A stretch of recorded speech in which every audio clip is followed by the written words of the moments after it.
Dead Space 3 is the latest entry in Visceral Games' horror action series, published by Electronic Arts. This time around, Clarke finds himself facing off against the Necromorphs on an entirely different planet called Tal Volantis, and he's not alone. With him is Jack Carver, a second co-op player, and seeing as the game now allows 2 players, I thought it would be only appropriate if I reviewed this with Jarrod Mawson, also an editor at Rocket Chainsaw. So what did you think of Dead Space 3, Jarrod? I suppose starting with the most obvious thing is the production values.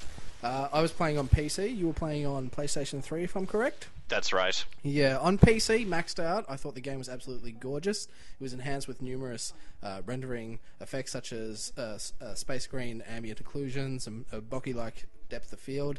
And yeah, Visceral's art direction is really top class, and I thought it really shone through in a high-definition PC graphics.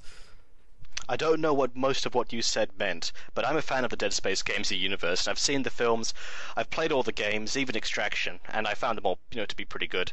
But this is the first entry in this series where I felt the design was just really meh. The game is technically very proficient, and the standard of the quality of the graphics is very high, but it feels to me that the actual design elements of the planet and of the armor and just about everything is lacking and generic this time around. Did you find the space areas more appealing than the ground sections? I thought the space areas were more appealing, but they were also a lot more repetitive. They were pretty much straight copies of areas we've seen in the past. Both in Dead Space 1 and 2, except in a bit more of a sorry state due to them being either in various states of wreck. But those are the areas of the game which are the best. Yeah, there's a lot of repetitious abandoned space stations, which I think we're all very familiar with at this point in Dead Space lore. What about the audio production? How did you feel about that? For me, the voice work was fine, but the music was very underwhelming and generic. For me, it felt like there were times when they would just play music for the sake of having background music, and without any thought as to the atmosphere in the game. Yeah, I was also a fan of the voice work, but unlike you, I actually quite liked the soundtrack, for most part anyway. A lot of the space themes remind me of that stringy wind instrument alien soundtrack, and I really thought that it was very cliche, but it really helped the ambience of the space sequences. The ground sections probably relied a lot more on the generic, high-octane, aggressive horn sounds, the typical horror stuff, and that was pretty forgettable. Now, I don't know if this is just me, but for me, the problem with Dead Space 3 is that it doesn't necessarily feel rushed, but it does feel like there was a change in direction at some point, which meant all of the elements that they have on display here couldn't be properly handled.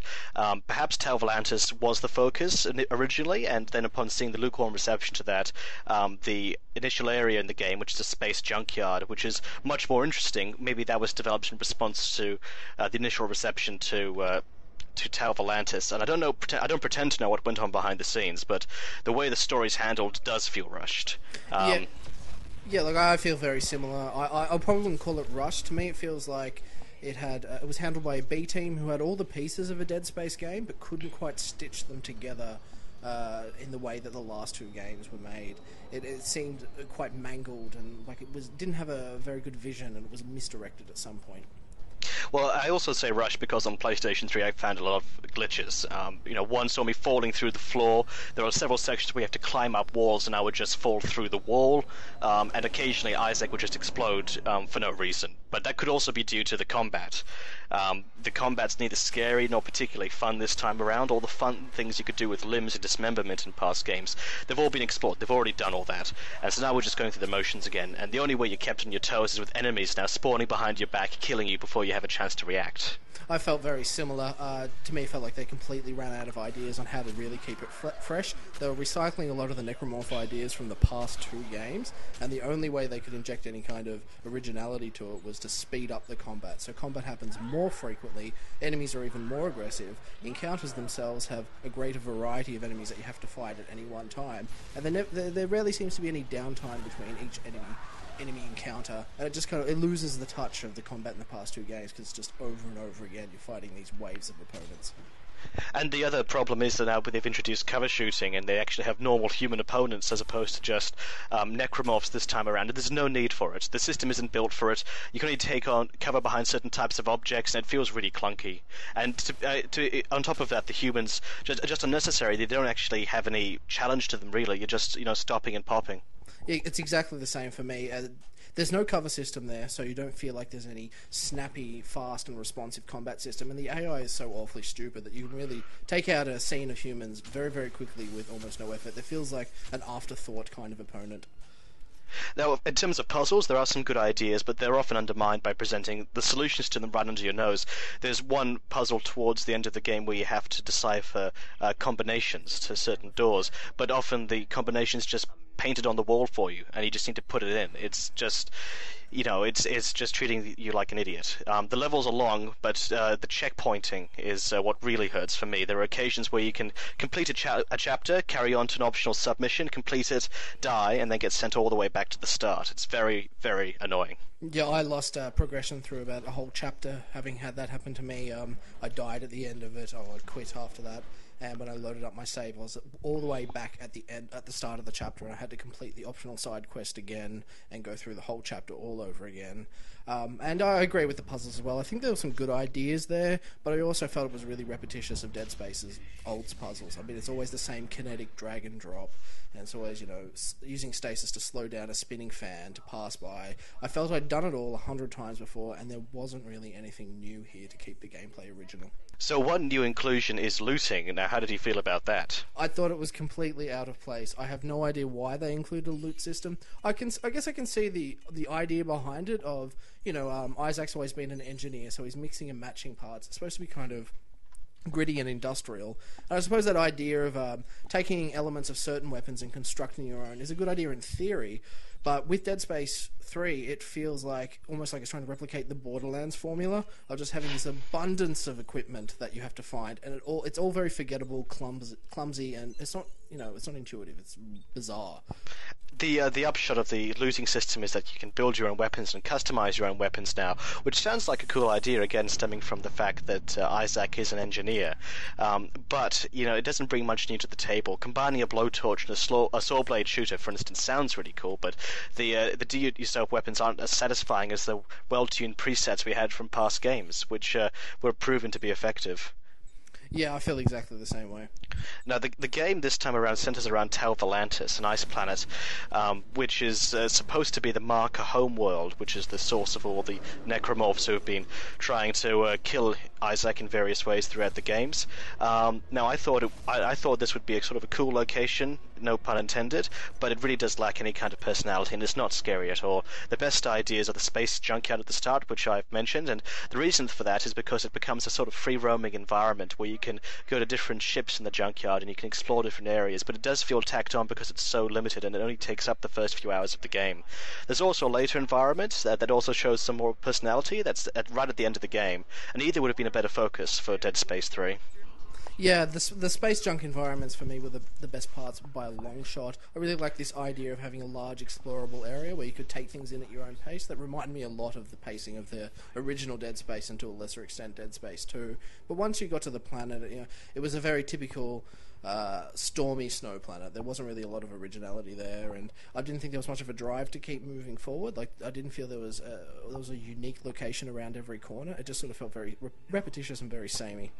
Perhaps the most heinous crime of Dead Space 3's narrative are the subplots, which are both tedious and silly, involving love triangles which really play out as cliché as you'd expect, and end-of-the-world scenarios which are just as easy to fix as any number of other second sequels and trilogies.